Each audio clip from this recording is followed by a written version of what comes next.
I'm here on the floor at HIMSS 17 with Zerto and Harry Smith, tech evangelist, to talk about Zerto's virtual replication product and disaster recovery. Hi, thanks for having me. So, can workloads supporting the healthcare industry run in hosted or public cloud environments? Absolutely either of those. If you're looking at things, programs such as Allscripts or Epic, all of those can be hosted. Microsoft Azure Cloud is a public cloud area. People can put their workloads in there.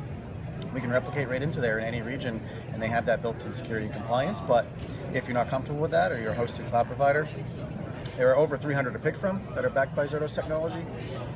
But you can always run it on your own private data centers as well with the same solution, same softwares. So do healthcare organizations need to worry about more than high availability? And when does disaster recovery actually matter? Yeah, I feel high availability is critical. You need to have your data up and running all the time for this industry, of course. You have to have access to it, but it's also just as critical as when something goes wrong, how much data loss do I have? How do I recover from something like a ransomware strike and make sure I can go back to just seconds before? So we're able to have our journal of checkpoints back up to 30 days, and right when that disaster happened, if it's power outage or a server failure, we can bring you back, even if that's a ransomware or virus infection. Look through your list of journals and pick a couple of seconds before that happens. So you need to be considering both of those aspects, not just protecting yourself against a single high availability scenario where your data is just up, but if something actually happens to that data or that system. Ransomware is a great example of a situation where a healthcare organization might worry about being always on. Huge targets, especially now. Yeah. Patient data has to be available for, it's a life or death situation. And our motto is don't pay those ransoms. If you have Zerto's technology behind there, you don't need to pay them, because the more people pay them, the more they're going to be attacked and targeted. So how can organizations minimize the risk of data loss in any event, whether it's ransomware or something else? Yeah, as long as you're protecting yourself and you can go back with this same set of data through this journal history of up to 30 days, you can actually have multiple sets of that data anywhere with one-to-many. You can have a local copy, so if a system comes down locally or in a remote office, that remote office can bring a system or data back up and running really, really quickly within minutes. But if something catastrophic happens to that region or that area, power outage for the whole site, you can still fail it over somewhere else. So having your data available and being able to access it within minutes is time savings, but also critical in so many areas in this industry. Time is critical and data loss is critical.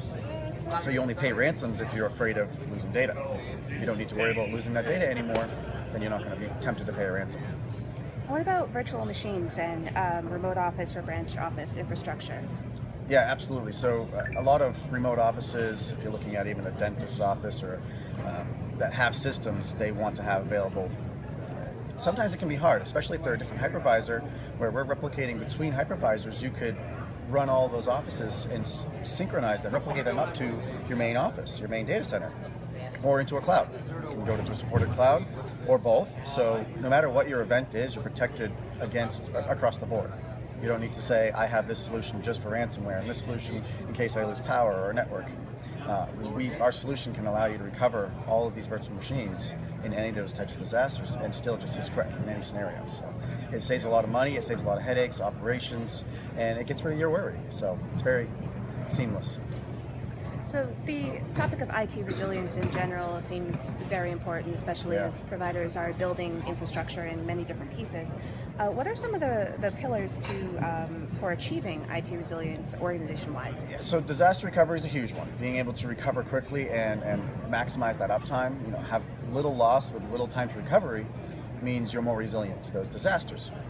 But also if you think about recovering from the other things we talked about, but we've even talked to people here at HIMSS around mergers and acquisitions. You're going through all these different acquisitions and mergers, and all these healthcare agencies and industries are doing this often and moving around quite a bit. It's a fluid environment.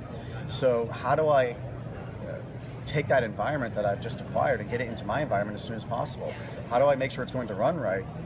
Well, if we can replicate all of that data from whatever, being storage agnostic and hypervisor agnostic, replicate them into your main data center, do a failover test so you know it's going to run perfectly, and when you're ready to commit to that, you just hit a button and it's back up and running.